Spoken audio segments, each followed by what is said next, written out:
बुद्धिजीविता की पराकाष्ठा को पार करते हुए और पर्यावरण प्रेमी का जो एक प्रेम है उसकी सीमा को लांघते हुए, उसकी पराकाष्ठा को पार करते हुए लोग सुप्रीम कोर्ट के पीछे पड़े हुए हैं कि आखिर सुप्रीम कोर्ट जो है वह प्रदूषण को लेकर के बिल्कुल भी चिंतित नहीं है, सजग नहीं है। सुप्रीम कोर्ट को पर्यावरण की चिंता नहीं है, बल्कि पटाखों की चिंता है कि पटाखे लोग कैसे अधिक से अधिक फोड़ सकते हैं। वैसे तो लंबे समय के बाद सुप्रीम कोर्ट को भी अकल आया है। जब जूता कांड हुआ है तो सुप्रीम कोर्ट को अकल आया है कि एक रात या एक दिन पटाखा छोड़ने से अधिक प्रदूषण नहीं होता है। लेकिन कुछ ऐसे प्रदूषण प्रेमी हैं जिनको प्रदूषण से दिक्कत होता है, जिनको लगता है कि लोग सांस नहीं ले पा रहे हैं, लोग मर रहे हैं प्रदूषण से। पटाखों से इतना प्रदूषण फैला है कि लोग मर रहे हैं, सांस नहीं ले पा रहे हैं।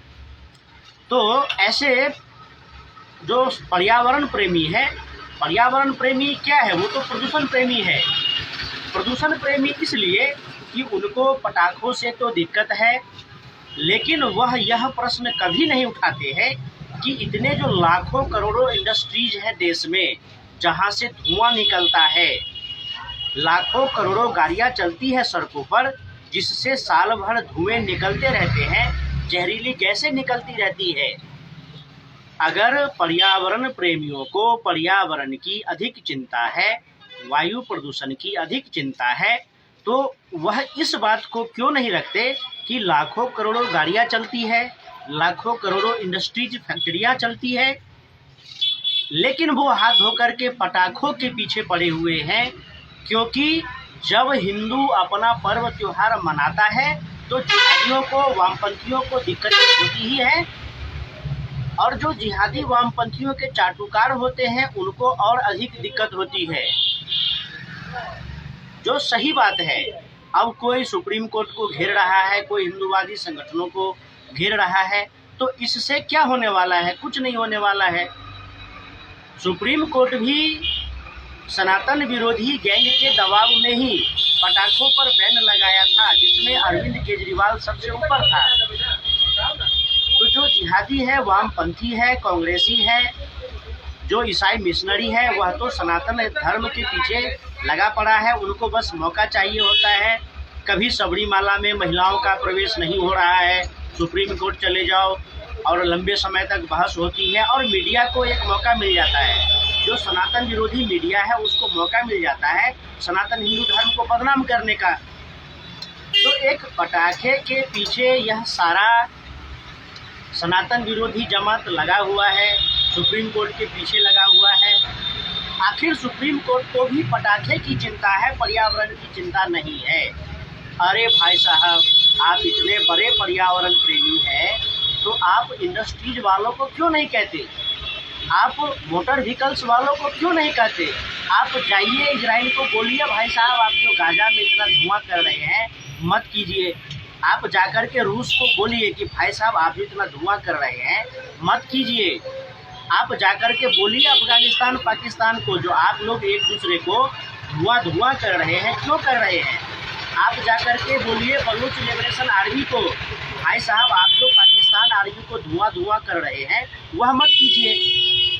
और ये पर्यावरण प्रेमी यह अपने घर से भी जब पैर निकालते हैं तो अपने कार में बैठ करके घर से निकलते हैं। इनके सगे संबंधियों के पास भी कारें होती है, सुप्रीम कोर्ट के जज के पास कार होती है।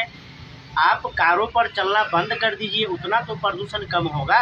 आप पटाखे के पीछे क्यों पड़े हुए हैं कि पटाखा बैन करो, पटाखा बैन करो?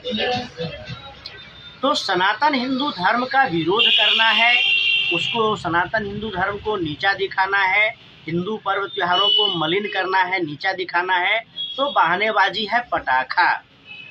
तो पटाखा तो छूट ही रहा है। आखिर देवी देवताओं का, भगवान का अपमान हुआ तो सुप्रीम कोर्ट में जूते चले और जज को अकल ठिकाने आया।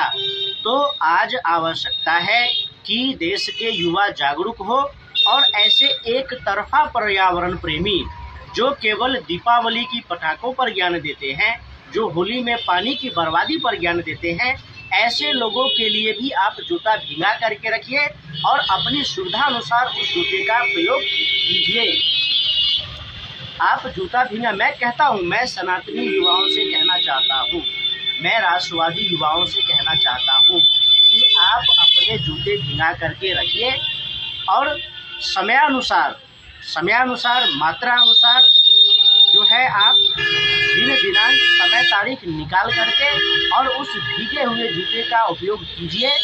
ऐसे पर्यावरण प्रेमी के लिए वह जूता काम में आएगा, बहुत उपयोगी सिद्ध होगा। जो होली में पानी की बर्बादी नहीं करे पर ज्ञान देता है, जो दीपावली में ज्ञान देता है कि पटाखे नहीं छोड़े, और ऐसे गधों को, मूर्खों को यह पता होता है कि असली पर्यावरण जो प्रदूषित होता है वह मोटर व्हीकल और इंडस्ट्रीज के कारण होता है। तो फिर मिलेंगे। जय श्री राम, जय माता।